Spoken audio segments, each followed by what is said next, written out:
অধ্যক্ষ মহোদয়, সন্মানীয় সদনক জনাবলৈ পাই মই আনন্দিত হৈছোঁ যে বিশ্ববিদ্যালয় অনুদান আয়োগে অসমৰ ২৭খন বিশ্ববিদ্যালয়ক স্বায়ত্তশাসিত মৰ্যাদা প্ৰদান কৰিছে। এই সাফল্যৰ বাবে মই শৈক্ষিক সমাজৰ আন্তৰিক ধন্যবাদ জ্ঞাপন কৰিছোঁ।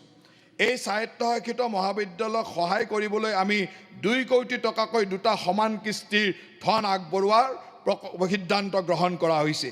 এই ২৭খন স্বায়ত্তশাসিত মহাবিদ্যালয়ৰ ভিতৰত বিশ্বনাথ জিলাৰ ছয়দুৱাৰ মহাবিদ্যালয়, ধুবুৰী জিলাৰ BN মহাবিদ্যালয়, ডিব্ৰুগড় জিলাৰ DHSK মহাবিদ্যালয়, গোলাঘাট জিলাৰ DK মহাবিদ্যালয়, ফৰকাটিং মহাবিদ্যালয়, HBP ছোৱালী মহাবিদ্যালয়ৰ গোলাঘাট বাণিজ্য মহাবিদ্যালয়, কামৰূপ মহানগৰ জিলাৰ আৰ্য বিদ্যাপীঠ, বি বৰুৱা কলেজ, সোণাপুৰ আৰু ডিমৰীয়া মহাবিদ্যালয়, গুৱাহাটী বাণিজ্য মহাবিদ্যালয়, কামৰূপ জিলাৰ সুৰেন দাস মহাবিদ্যালয়, লখিমপুৰ জিলাৰ ঢকুৱাখানা মহাবিদ্যালয়, শোণিতপুৰ জিলাৰ ৰঙাপাৰা মহাবিদ্যালয়, দৰং মহাবিদ্যালয়, তিনিচুকীয়া জিলাৰ ডিগবৈ মহাবিদ্যালয়, তিনিচুকীয়া বাণিজ্য মহাবিদ্যালয়, মৰিগাঁও মহাবিদ্যালয়, জাগিৰোড মহাবিদ্যালয়, মঙলদৈ মহাবিদ্যালয়, লখিমপুৰ ছোৱালী মহাবিদ্যালয়, দুধনৈ মহাবিদ্যালয়, গোৱালপাৰা মহাবিদ্যালয়, কলিয়াবৰ মহাবিদ্যালয়, শিৱসাগৰ জিলাৰ গড়গাঁও মহাবিদ্যালয় আৰু ধেমাজি জিলাৰ মৰিধল মহাবিদ্যালয়।